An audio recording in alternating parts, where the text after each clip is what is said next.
మా prints Ashadham sale flat 30 to 60% discount ప్రతి 5,000 రూపాయల కొనుగోలుపై ఒక చీర ఉచితం. మనం కార్న్ తీసుకుందాం, జొన్నలు.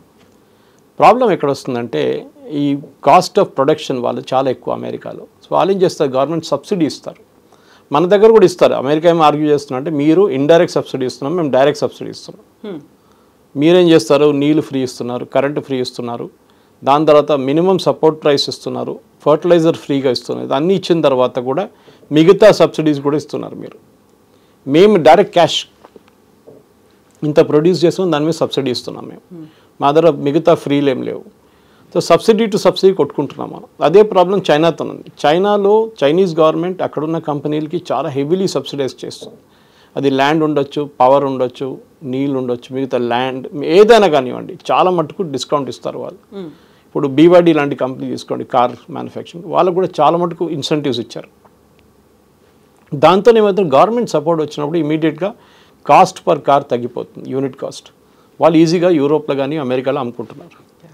కానీ ఎన్ని రోజులు నడుస్తుంది? చైనీస్ డామినెన్స్ అనేది వాళ్ళని చూస్తారంటే ఫస్ట్ ఒక మార్కెట్కి వెళ్తారు, మొత్తం డామినేట్ చేసిన తర్వాత మార్కెట్ మొత్తం ధ్వంసం చేసిన తర్వాత వాళ్ళు ప్రైస్ లెక్కిస్తారు. అప్పుడు మిగతా కాంపిటీటర్స్ ఉండరు, ఎవరు ఉండరు. సో US కూడా అదే జరిగింది.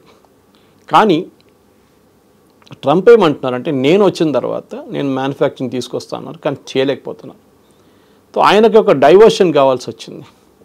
అంటే ఈ డీల్స్ నడుస్తుంది, ఇప్పుడు డీల్స్ సైన్ చేయకుండా డీల్స్తో ఏం రాదు ఆయనకి, మ్యానుఫ్యాక్చరింగ్ రాదు, కొన్ని బిజినెస్ కొన్ని రావచ్చు, 10% రావచ్చు అంతే.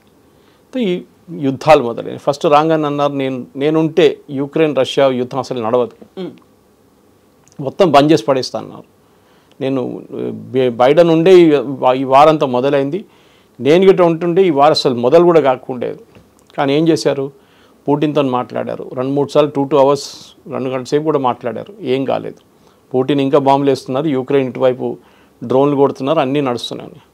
దాని తర్వాత భారత్ పాకిస్తాన్కి వచ్చాం. భారత్ పాకిస్తాన్లో గొడవ నడిచినప్పుడు 4వ రోజు నేనే చేపించాను, నేనే ట్రేడ్ డీల్ చేపించాను అదని చెప్పి పెద్ద స్టేట్మెంట్ ఇచ్చారు. భారతదేశంతో ఒప్పందం చేయకపోతున్నా అని చెప్తున్నారు. ఇప్పుడు ఆల్రెడీ రెడీ అయింది, మేము బిగ్ డీల్ అనౌన్స్ చేయబోతున్నాం. పాకిస్తాన్తో ఏమైందండి? పాకిస్తాన్ ఏం అమ్ముతారు చెప్పండి? USకి పాకిస్తాన్ అమ్మగలది ఏముంది? ఒక డ్రగ్స్ ఒకటే ఉంది, ఓపియం అమ్మొచ్చు, నెక్స్ట్ టెర్రరిజం అమ్మొచ్చు. ఈ 2 ప్రోడక్ట్స్ ఉన్నాయి వాళ్ళ దగ్గర. మన డీల్స్ అంటే ఇద్దరితో డీల్స్ ఉండాలి. మనం డీల్ చేసిన తర్వాత నేను వీళ్ళిద్దరిని ఒప్పందం చేసి సీజ్ఫైర్ చేయించన్నారు. మనం ఎవరితో మాట్లాడలేదు, మన ఎవరితో అసలు ట్రంప్ సీన్కే రాలేదు అంటున్నారు. ట్రంప్ ఏంటంటే దీనికన్నా ముందు కూడా మీకు చెప్పాను ఒకసారి, ట్రాన్సాక్షనల్ మ్యాన్. నేను 100 రూపాయలు పెడితే నాకు ఎంత వస్తుంది? రియల్ ఎస్టేట్ అంతే. నేను 100 పెడితే నాకు 500 వస్తాయి, 300 వస్తాయి, 400 వస్తాయి. ఇది కూడా అంతే. ఆయన ఏమంటున్నాడు, నేను ఇంత ఎఫర్ట్ పెట్టినప్పుడు, నేను ఇన్ని పని చేసినప్పుడు నాకేమైనా కావాలి కదా, హిస్టరీలో ఎవరైనా గుర్తుపెట్టుకోవాలి కదా నన్ను.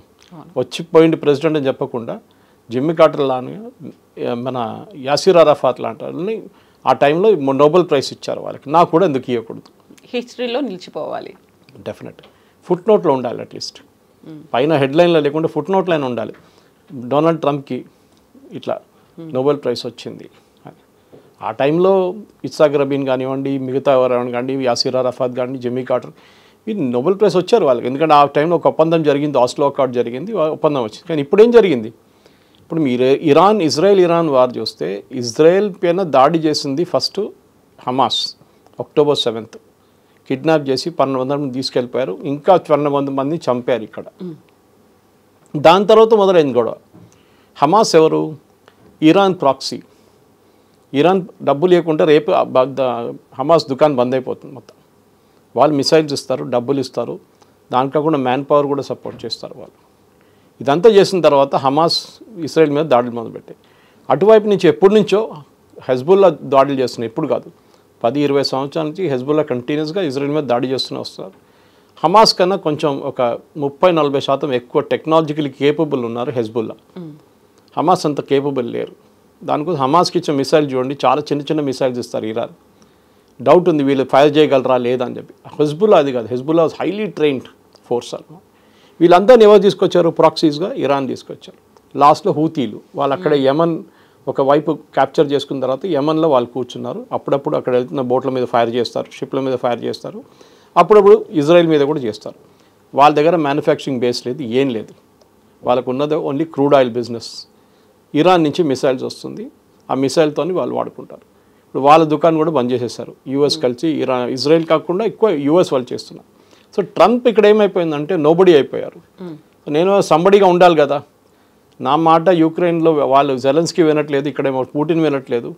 భారతదేశం చెప్తే మోదీ అంటున్నారు నేను అసలు మీరు కలవడానికి కూడా రానని చెప్పి. ఎందుకంటే మీకు గుర్తుంటుంది G7కి వెళ్ళినప్పుడు G7 సమ్మిట్ నుంచి ఒకరోజు ముందే ట్రంప్ వచ్చేసారు, వెళ్ళిపోయారు.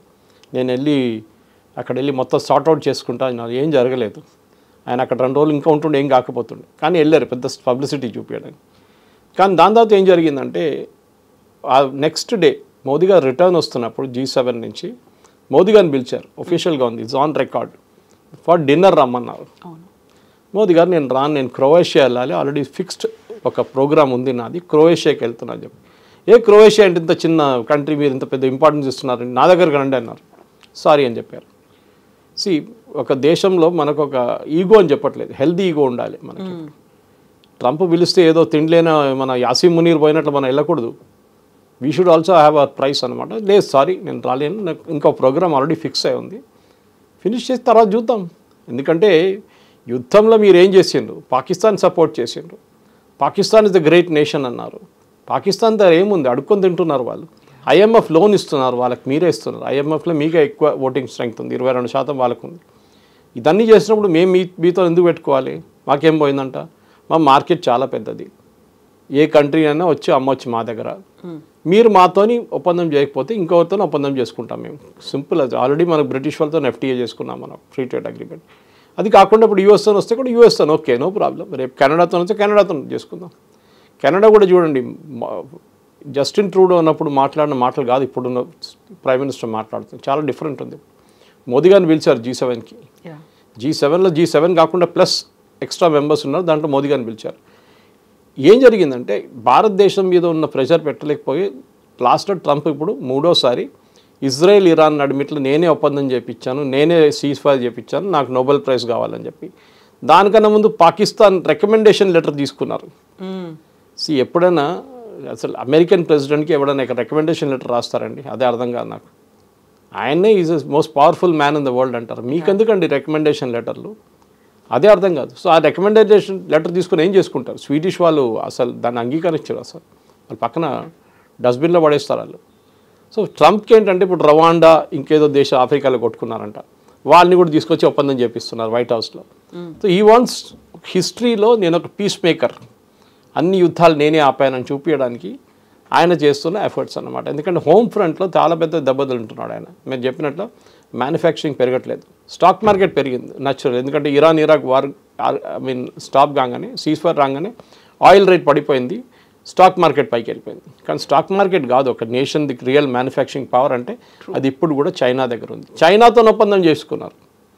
మొన్నదాకా చైనాకి మీద 265% డ్యూటీలు పెడతా అని చెప్పిన మనిషి చైనాతో ఒప్పందం చేసుకున్నారు. ఇరాన్ అంటున్నారు మా న్యూక్లియర్ ఫెసిలిటీస్ ఎక్కువ ఏం కొట్టలేదులే, ఒక 2-3 నెలలు మాకు కొంచెం వెనకకి వెళ్ళిపోయాం, మళ్ళీ మేము రీకూప్ చేసుకుంటున్నాం. ఏం జరిగింది, ఈయననే మొదలుపెట్టిన యుద్ధం ఈయన్నే ఫినిష్ చేసి మళ్ళీ అదే నేను సీజ్ఫైర్ చేపిస్తా అంటున్నారు. మళ్ళీ B2తో ఎందుకు బాంబింగ్ చేపించారు మీరు, ఆ స్టెల్త్ బాంబర్లను ఎందుకు పంపించారు అక్కడికి, ఎందుకు అదే అందరూ అడుగుతున్నారు, ఎందుకు పంపించారు, ఇంత ఖర్చు చేసి ఎందుకు పంపించారు. మీకు ఆ యుద్ధం వద్దంటే మీరు అప్పుడే ఆపేసుకోవచ్చు, సరే న్యూక్లియర్ ఫెసిలిటీస్ని కొడతా అన్న. మీరు ఒకరికి వారం రోజు 14 రోజులు నోటీస్ ఇస్తే వాళ్ళు అన్నీ అక్కడే ఉంచుకుంటారా, ఎవరు ఉంచుకోరు. ఫోర్దోలో మనం చూసాం, వాళ్ళు న్యూక్లియర్ మౌంటైన్ కింద ఉంది, అది అక్కడ 400 నుంచి 500 ట్రక్కులు వచ్చి ఏదో చేస్తున్నారు ఒక 5-6 రోజులు. మట్టి తీసుకొస్తున్నారో మట్టి తీసుకెళ్ళిపోతున్నారో ఏం తెలియట్లేదు మనకి. శాటిలైట్ పిక్చర్స్ ఉంది అంటే ఏదో జరుగుతుంది. యురేనియం ఎక్కడ పోయిందో ఎవరికి తెలియదు, యురేనియం సెంట్రిఫ్యూజ్ మీద అటాక్ జరిగిందా, అది డెస్ట్రాయ్ అయిందో అది తెలియదు. ఎందుకంటే గ్రౌండ్ అసెస్మెంట్ జరగలేదు, ఇంకా డ్యామేజ్ అసెస్మెంట్ అంటాం, బ్యాటిల్ డ్యామేజ్ అది ఇంకా జరగలేదు. ఎందుకంటే శాటిలైట్ పిక్చర్స్తో మీకు ఇంతనే తెలుస్తుంది. ఇప్పుడు మనం క్లారిటీ మిస్ అవుతుంది అక్కడ. ఎందుకంటే మనం పాకిస్తాన్ మీద దాడి చేసాం, వాళ్ళ ఎయిర్ బేస్ మీద కొట్టని చెప్పి ప్రూఫ్ చూపించగలం మనం, కానీ ఇక్కడ ఆ ప్రూఫ్ లేదు. ఎందుకంటే ఇదంతా మౌంటైన్ కింద ఉంది, కొండ కింద ఉంది. ఇది మీరు దాని లోపల ఎవరిని పంపిస్తారు, ఎవరు వెళ్తారు, ఇజ్రాయెల్ వాళ్ళు వెళ్తారు, అమెరికన్స్ వెళ్ళరు, వాళ్ళకి భయం వెళ్ళడం అంటే. వాళ్ళ బుట్స్ ఆన్ ద గ్రౌండ్ ఎప్పుడు పెట్టరు, వాళ్ళు ఎయిర్ నుంచి కొడతారు, కానీ పెద్ద పెద్ద మాటలు అంటారు, కానీ వాళ్ళ సోల్జర్స్ని ఎప్పుడు కమిట్ చేయరు. వాళ్ళు ఆఫ్ఘనిస్తాన్ కూడా చూడండి, వాళ్ళు సోల్జర్స్ని కమిట్ చేసిన దాంట్లో వాళ్ళు చాలామంది చనిపోయారు వాళ్ళ సోల్జర్స్. దాని తర్వాత వాళ్ళు ఎక్కడ కానీ సోల్జర్స్ని వాడరు.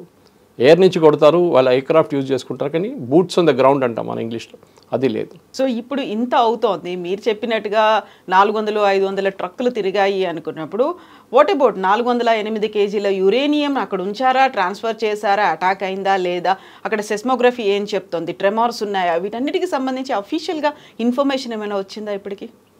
మనం యురేనియంని ట్రక్లో తీసుకెళ్ళాము. It's very sensitive material, highly sensitive material, radioactive. దానికి ఉన్న కంటైనర్స్ ఉంటాయి, దానికి ఉన్న సేఫ్టీ పారామీటర్స్ ఉంటుంది. బహుశా ఇజ్రాయెల్ దాడి చేసిన టైం నుంచి మొదలుపెట్టినప్పుడు ఫస్ట్ వాళ్ళు ఇస్ఫహాన్ కొట్టారు, దానికన్నా ముందు మనం చూసాం తెహరాన్ యూనివర్సిటీ మీద కొట్టారు, ఈ ఫోర్దో ప్లాంట్ మీద కొట్టారు, నటాన్స్ పైన ఒక న్యూక్లియర్ రియాక్టర్ దాని మీద కొట్టారు, అండర్ గ్రౌండ్ కొట్టలేకపోయారు. అదే టైంలో ఇరాన్ డిసైడ్ చేసుకుని ఉంటారు, ఏ నేషన్ అయినా డిసైడ్ చేస్తారు, లుక్ ఇది రిస్క్ ఉంది, మా దగ్గర 480 కిలోగ్రాముల మా దగ్గర యురేనియం ఉంది, అది మనకు స్పెసిఫిక్ లొకేషన్లో ఉంది, ఈ లొకేషన్ మీద ఇజ్రాయెల్ లేకుంటే రేపు అమెరికా దాడి చేస్తారు, మనం ఇక్కడ పెట్టుకుంటే రిస్క్. అన్నీ తీసుకెళ్ళి మనం ఇంకో చోట్ల పెడతారు, పెట్టరు, ఎందుకంటే కంటిన్యూస్గా ఇజ్రాయెల్ కానీ అమెరికా చూస్తున్నారు, వాచ్ చేస్తున్నారు. ఈ 400 ట్రక్ అని చెప్పింది వాళ్ళు కూడా చూశారు, కొత్తదేం కాదు అది. సో వీళ్ళేం చేస్తుంటారు, బహుశా that's what even international experts ఏమంటారు, వీళ్ళు డివైడ్ చేస్తుంటారు,